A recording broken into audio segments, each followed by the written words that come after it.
Hello and welcome to the Gemhawks YouTube channel. I hope you're having a beautiful day today. For the free tutorial here on YouTube today, we're going to work towards this sphere cage design. So I'm working here on this instance with a 20mm Lucky Jade sphere. However, I'm going to be showing you in the demonstration with a 39 to 40mm sphere, just because it's a lot easier to see the details of how it comes together. But I will give you directions on how to create for that smaller one, which you could theoretically use as jewellery. This one, I mean, if you want to make jewellery with huge, great big spheres of gemstone, you do you. Let's head down to the board, we'll take a closer look at the project, and then we'll work on creating one together. So just to give you a visual on the project that we're working towards, it's an undrilled sphere, although you could use a large bead if you wanted to, and it's held in place by multiple gemstone encrusted bars. To create this one as a piece of jewellery, I've simply added a very simple bar with a wrapped loop at the top, just utilising some of those jump rings I'm going to show you in a moment, and some of the same gemstones. That's completely optional, you could use whatever hanging design that you prefer.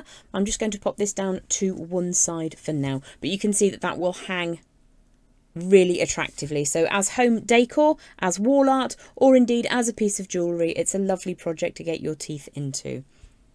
In terms of ingredients for what I used to create this piece, the small beads are 4mm faceted white quartz, and this is from Lovely Fleur at Relax and Craft. The large sphere is a 20mm Lucky Jade sphere that I had on a recent Monday live sale, and I'm hoping to get some more because they all sold out. It's really pretty. The jump rings in question are 5mm outer diameter completely closed jump rings. And then for the smaller piece here, I've used 0.8mm, which is equivalent to 20 gauge wire, for all of those connections, including that hanging drop. It's really quite lightweight. So that's the smaller piece. For the larger piece I'm going to demonstrate with you, it's approximately 39, but a 40mm sphere is how they are usually presented. This is a lovely woodline stone, which isn't considered a gemstone material, but I happen to think as a natural material it's really beautiful and it accepts a gorgeous polish. So a 40mm sphere.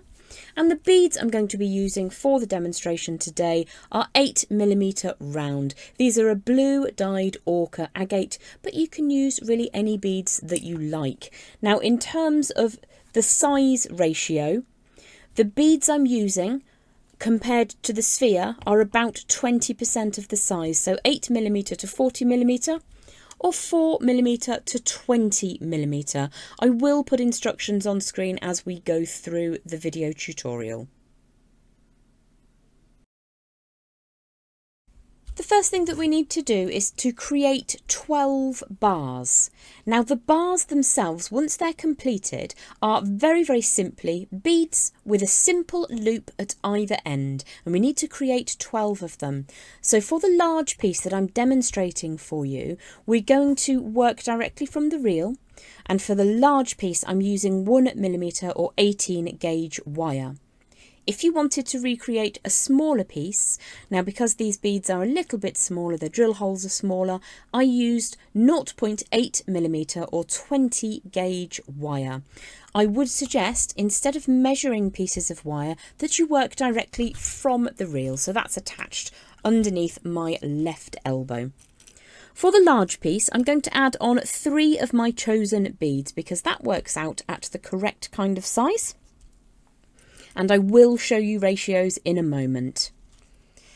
We're looking for a completed bar with a simple loop on either end to equal the same length as around about 80% the size of the sphere. So for that 20mm sphere, 80% of that is 16mm, so from one outside edge of the loop to the other outside edge of the loop, that would measure around 16mm, representing 80% of the diameter of the sphere or large ball bead, whatever it is that you're using. So to create this piece in my hand now, I'm using 1mm or 18 gauge wire. and I'm working directly from the reel, and I'm going to use the small pin on my Beadalon memory wire finishing pliers. I use these a lot because it enables me to get the same sized loop over and over again. You could use your multi-step bail makers, of course. So what I'm going to do is start on the very end of the wire after I've added my beads on, and for the large piece I've gone for 3 beads. For the small piece there's only 2. So let's create that simple loop, draw that all the way around until it touches the rest of that wire. Let's just flip that sideways so you can see. And then I will use the smallest tipped pliers that I have. I'm using bent chain nose. I've slightly massacred that actually, so let's just give that a bit of a squish. In fact, if you do accidentally fluff it, just trim it off and start again. It's another good reason for working off the reel, just in case you have a little whoopsie. So again, we're going to create a small loop at one end. Once you've got that little loop, you can give that a bit of a strengthen, and then pop the end of your pliers up inside, pull that away, and then you've formed yourself a simple loop. Now, whilst this is plenty strong enough, we do want that cut end to sit neatly against the angle change. So give it a squish, give it a harden, and make sure that that next little section is nice and straight. So we're looking for around about 80% in the length of this piece, 80% of the size of the sphere. So my sphere here it's actually around 39. It should be 40 millimeters, but it's close enough. So what we're going to do is create a bend on the other end of that little stack of beads, and I'm going to use my nail to protect the bead as it comes out, as the wire comes out of the bead there, just using my nail to protect it. And then we're going to create another simple loop at the other end. Let's just get that to sit correctly. Use the correct side of those flush cutters to trim away. Pop your wire out of the way, and then make sure that that sits up nice and straight. Now that looks like it might be a little bit too long. I've slightly mangled that end loop, so just make sure that that comes out really, really neatly, and you can slightly change the form if you need to make it fit. So if my sphere is 40 millimeters, I need my individual bar to be around 32 mil. So let's have a look. That is pretty much close enough 32 mil. What I am going to do, because I don't want this to come back and haunt me, is very, very gently just make that bend a little bit closer to the beads, trim a teeny tiny sliver of wire away from the end of that little loop, and then use those pliers again to just tighten that up. Give it a bit of a tighten again, and I think that that measurement will be just a tiny bit better. Yep, that's exactly 32 millimeters, and that is using 8 millimeters, 8 millimeters, 8 millimeters. So 3 8mm beads, and then I'm using the 2mm pin on my memory wire finishing pliers. So they're really handy to have. And overall, that distance needs to be about 80% of your chosen sphere. So what we need to do is now to create 12 of these, and they should be as close to the same as possible. So one of the reasons I leave the fluffs and mistakes in my videos is to show that we are not infallible, not one of us. We all have moments where we just mess things up ever so slightly. The reason I leave it in my videos is not just to prove that as a point, but also to show you how you can rectify things. So it's one of the main reasons for this technique I like to work directly from the reel, because it means you have the capacity to just trim away a little smidge, a millimetre or two away from the end of the wire, and start again if you need to. So let's get together and we'll create 12 of those bars, and then we'll move on to the next step. So once you have all 12 prepared, do make sure that they're pretty close. You've got a small tolerance, but ideally they all need to be around about the same length, from outside edge of the simple loop on one end to outside edge of the simple loop on the other end. So mine are 32 millimeters, which is again that magic 80% distance of the diameter of your chosen sphere. Do you know what? I keep catching myself looking at this done. It looks like a planet. Love it. So you're going to need 12 of these pieces, and then we're going to work with the closed jump rings. Now, the reason I've used closed jump rings is because they're nice and strong. You can get really beautiful saw cut jump rings, and as long as you focus on closing them cleanly, they are also perfectly usable. So the first thing we're going to do is to open up one end of one of these, add on your jump ring. Now, don't make those bends too close to the gemstones or you'll struggle to get your jump ring hooked on. So I am not a chainmail expert, so teeny tiny jump rings like that give me the heebie-jeebies. However, you could use slightly larger ones.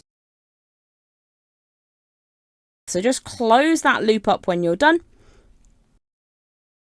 So once you've added one of those on, we're going to open up another one of these loops on the next little bar and add that in. So the loops really shouldn't be any smaller than this because we need to gain access for 3 of these simple loops on the ends of the bars. So what we're going to do to begin with is create a small chain of 4 of these linked together in a line. So I won't make you watch me do that. We're just going to link together 4 of them to create a little linked section. So once you have your little chain of 4 links, we're going to create a square. I've added a jump ring on the end just here. So it can be a teeny tiny bit fiddly. You could use pliers to help you, but what we're looking to do is to just make sure we've got space available. Just that gap down there. And we're going to drop the jump ring over and then close that back up. And we've built a square. So from that square, we're going to turn it into a ladder. Now this is a tiny bit fiddly on the larger one because you've got slightly less space available in those jump rings. So if you grab just the side of those jump rings and orient it so you've got a little bit of a gap showing inside the jump ring, grab your bar section and try to post that end inside that little space inside the jump ring. It can take a couple of attempts to get it in there, so just slide that through, and once it's in you can just close that up. Like I say, you do need a couple of attempts just to get that in there, and you'll find a technique that works for you. There is just about enough space, so if I just pinch these 2 bars together, hopefully we will find a way to get that little loop up and through. So it's really whatever works for you. Once it's in the jump ring, close it up and build your ladder. So here we have our funny looking ladder. There are 12 bars connected with those 1, 2, 3, 4, 5, 6, 7, 8 jump rings.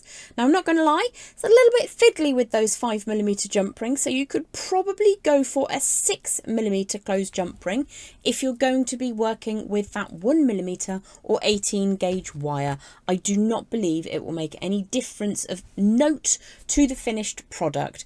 I have managed to get those in there, just a little bit fiddly, so continue if you can, or size it up to those 6mm jump rings. And again, you absolutely can use good quality saw cut jump rings if you have only access to open ones. Just make sure that they're aligned beautifully so that they stay closed. Let's head back down to the board and we'll connect everything together now to create that sphere cage. So you can see how that little ladder has come together, and what we're going to do now is link one open end to one closed end. Now you're only using 8 of those jump rings, so there's no jump rings on this open end here.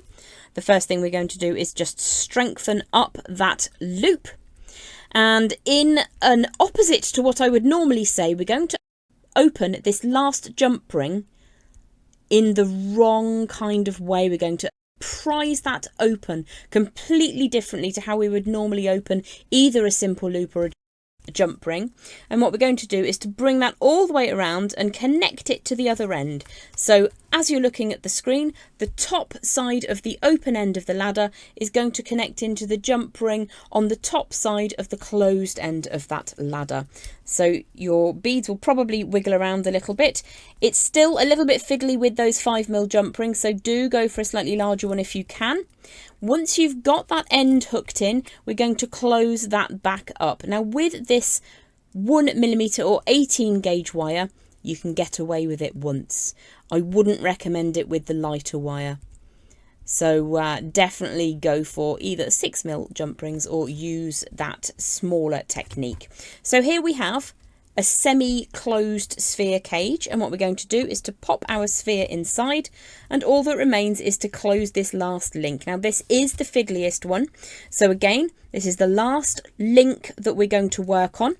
It's the open end of the ladder, and this was on the lower side.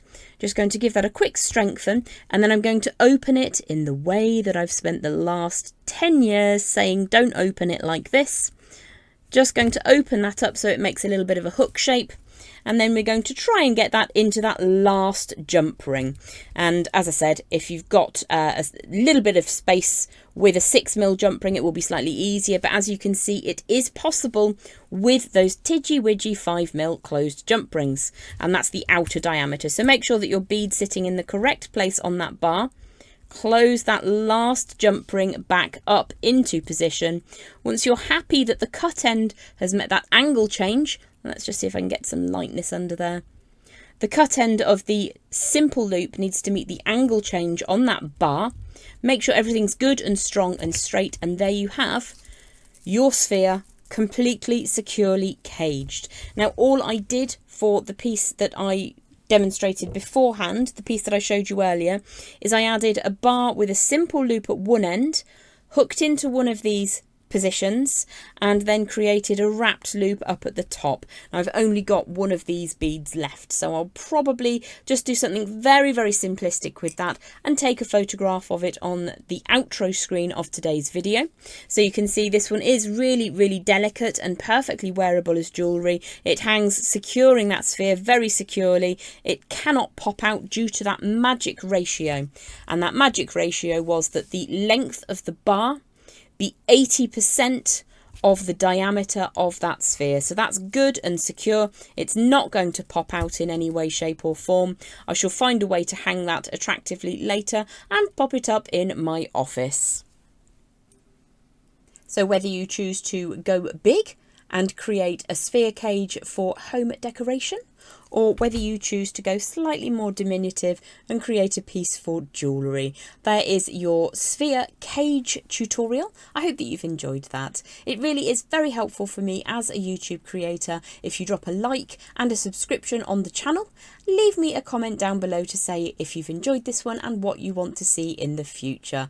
Thanks so much for watching the Gemhawks YouTube channel. Have yourself a beautiful day. Bye for now.